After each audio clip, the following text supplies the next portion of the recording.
Hey, this is going to be StarCraft 2 History, Part 14. This is going to be about the Protoss Rebels against Broodlord Infestor. And so, like I said in the previous video, I'm not willing to go dive that deeply into Broodlord Infestor. I have a soul. I want to keep it. It's a terrible place to go down that route. It was a terrible time, and but it was in fact history. And you know what? Even though this is supposed to be about StarCraft 2, I will say I feel every esports developer should study this period just so they don't repeat it ever again. Now, during this terrible time, there was this player, and it actually wasn't during this time. It was actually like I like to say at the beginning of 2012. His name was Stream, and he was a Protoss player. And the reason I'm bringing him up is because he was on ZenX, and ZenX was a team that would eventually join StarTale. And in a team league match, I believe it might have been a Code A match or even like a streamed Code B match. This guy pulled out this build I had never seen before, and it was this 2-base Sentry Immortal push, and it killed the Zerg. I didn't think much of it at the time. Apparently nobody else did. But eventually, this becomes what we now know as the Soul Train. And the reason I'm bringing up the Soul Train is because among all the Protoss players that had to fight against Broodlord Infestor, Parting is probably the most memorable. And Broodlord Infestor, as I've previously stated, was in a completely overpowered composition. Basically, it made the game strategically much easier for the Zerg player in terms of just unit composition, and it opened up a wide variety of infinite like cheese builds and infinite like cheese into macro builds and like straight up macro builds. So it was very hard for both Terran and Protoss to figure out what to do because of the way units hard counter each other in StarCraft 2. And of course, the Infestor was the hardest counter of them all. And so the reason I'm bringing up Parting is because Parting realizes at some point you have to kill the Broodlord Infestor. And this is something that I've talked about in the Hero Reflections video, I think, where I'm talking with Gemini and Ollie. And basically, I had this argument with Ollie that Hero was in fact not the best PvZ player during that time because Hero fundamentally misunderstood the balance of the game, where Hero was this guy who was trying to play the late game, trying to out macro the Zerg player. And so you end up with games like Hero versus Anyang and like Hero versus Leenock and a bunch of these other games where like it doesn't really matter how good Hero is playing in the late game. It doesn't matter how much of a lead he can make. It doesn't matter how many beautiful aggressive moves, how much he's running around the map, how much better decisions he is making. So long as the Zerg army is intact, the Zerg will win. And so that's why I've always said Hero was not the best PvZ player. He might have been technically the worst just because in a way he wasn't playing to his victory condition as a race, because StarCraft 2 sometimes the meta is such that you cannot play stylistically, you cannot play individualistically, you have to play to whatever the fuck is winning. And so this is where Parting comes in, and Parting is the exact opposite of Hero. Parting was a guy who looked at the Stream build, and I assume there's a connection there because Stream goes to StarTale, Parting was also on StarTale, probably watched a bunch of games together, probably played against each other, maybe had some ideas, or maybe he came up with it on his own. You can never really say in this kind of situation. But Parting looks at it and he realizes this is the build. This is the one thing in the world that will let me kill the goddamn Zerg. And so he calls it the Soul Train, half playfully, half seriously, because you're basically betting your entire life on this extremely well executed all in, and one misclick, one fuck up with a force field and you're instantly dead. And so that's basically Parting's rebellion against the Broodlord Infestor was the Soul Train. And he also had a few other like funny builds like 2-base or was it 3-base Blink Stalker all in with a mothership and stuff like this. But that was definitely his favorite go-to build. and it worked for a long period of time. Didn't work enough to win him championships because Zerg was pretty strong. Like, for instance, Sniper took him out with Zerg Hydra, basically. Uh, like one of Parting's only losses with the Soul Train. Oh, actually, I'll put it this way: Parting has only lost to the Soul Train 3 times. Once, like I said, to Sniper in a series. He dropped a game to Suppy, which was a Zerg NA player in WCS. And in that game, basically, Suppy super hard countered the Soul Train and made like 20 spine crawlers on 2 base or something ridiculous like that. And so that's how he was able to stop it. Parting still won the series. And then the last player to finally kill the Soul Train permanently was Curious. And Curious realized the way the Soul Train works, or at least Parting's iteration of it, was you always have to go Nexus first, because if you go Nexus first, you get the extra minerals, the extra gas, to get basically a faster start, and like that would cut like the timing out.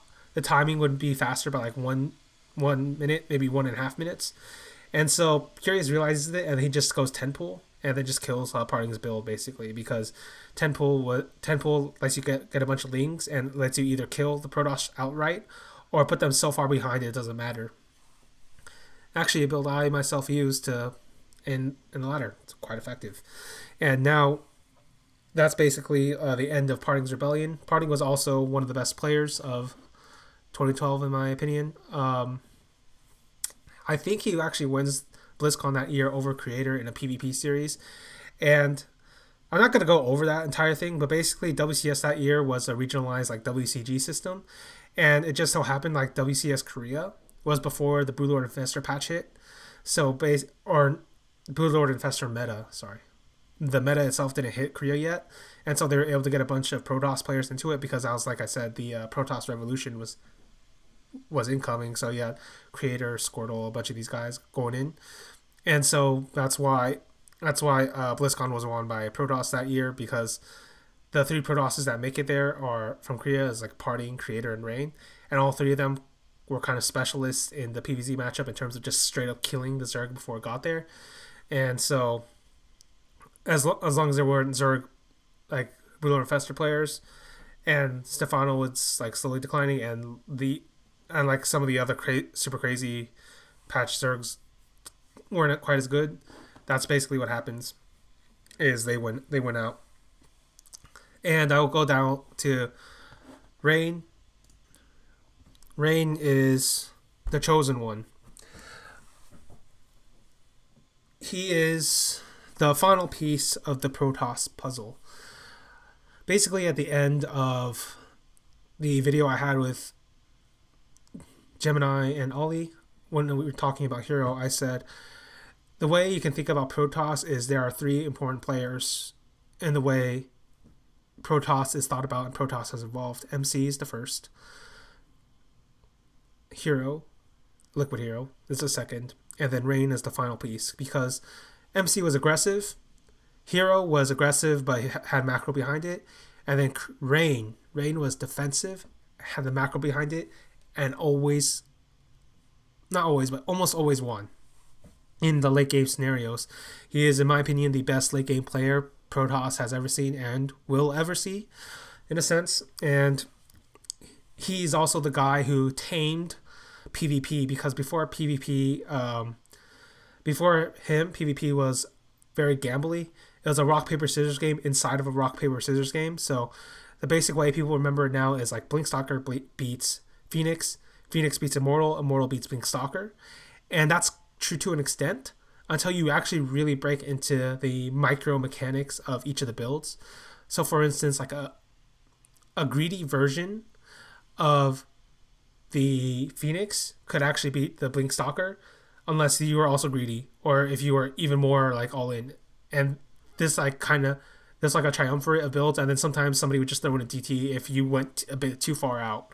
And so Rain is the first guy to look at all of this, and he basically solves the problem, solves the equation, is able to consistently over and over again get to the late game, and then because he was superior in late game composition, superior in late game positioning, superior in getting to the late game compared to every other Protoss. He becomes, in my opinion, the best PvP player of 2012. And it was an incredible sight to behold. And anybody who has played PvP before Rain will understand why I rate Rain so highly, because he is the one. He is the one who solved that goddamn matchup and made it good, in a sense, before, Blizzard buffed the Oracle. But that's a different story about Naniwa. And so that was Rain in PvP. And then in PvT, it was exactly the same thing. And in my opinion, he was one of the best PvT players of all time. In fact, I think he's probably the best late game PvP player. And he basically had a very similar style. Get to the late game, get that unit composition up, and then go win. And he was incredible at the defensive side of that. And then in terms of PvZ, though, he, just like Parting, had also come to the conclusion you have to kill the Zerg before Broodlord Infestor goes up. But his answer was, rather than go with the two base Soul Train route as Parting did, he went for the 3-base all-in, 3-base super all-in route. And that was very good, and it worked. And then the final piece of the puzzle is Creator. And Creator is a Protoss player a lot of people thought was going to be something big one day, because he was very young. He was on Prime, and he was considered like a prodigy. People thought he might be a prodigy level talent because he was so young, and he had shown good games. And like, people were trying to conflate him with guys like Life and Tasia. It was actually Mara who'd end up being the true prodigy from that team, but that's a different story for later. And so Creator was this guy who was obsessed with the Double Forge opening build against all matchups. And because of how the meta evolved, it basically made him really good, specifically in PvZ, where he could all in all the time. And he had to all in all the time just because of how Zerg was. In PvT, with the coming of Rain and Creator, they had very similar-ish styles. And so both of them were very defensive. But Creator, because he was so obsessed with the double forward opening, was in a way even stronger in the late game if he got there, because he'd have better upgrades. And as for PvP, he was actually a very good player, but it didn't last very long, only for 2012. And Creator, just like Marine King, had like that stubbornness in him. Like, he was unwilling to change his style, unwilling to change to the times, unwilling to even change towards Heart of the Swarm, and so he basically dies off. And that basically covers it for the Protoss Rebels of 2012.